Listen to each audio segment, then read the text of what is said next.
응급 환자를 이송할 때는 구급차에 필요한 의료진도 함께 탑승해야 합니다.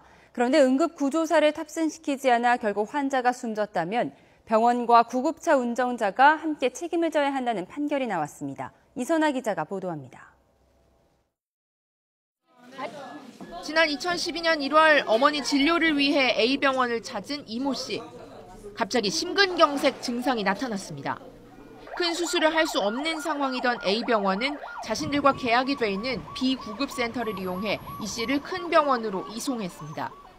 하지만 당시 이 씨를 태운 구급차에는 의사나 간호사는 물론 응급구조사도 타지 않고 있었습니다. 거기다 심장 제세동기 등도 갖추지 않은 일반 구급차였습니다.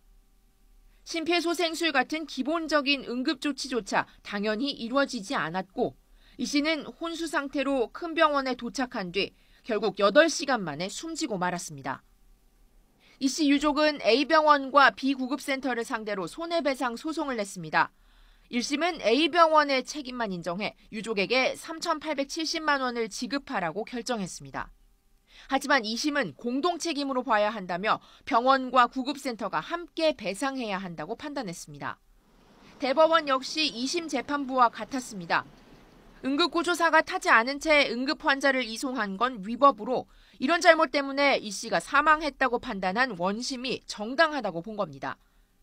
응급의료법은 의료기관의 장이 응급환자를 이송할 때 필요한 의료기구와 인력을 제공하도록 하고 있는데도 병원과 구급차 운영자가 구급차에 응급구조사가 탔는지 또 필요한 장비를 갖춘 특수 구급차인지 등을 확인하지 않은 건 잘못이라는 취지로 풀이됩니다. YTN 이선아입니다.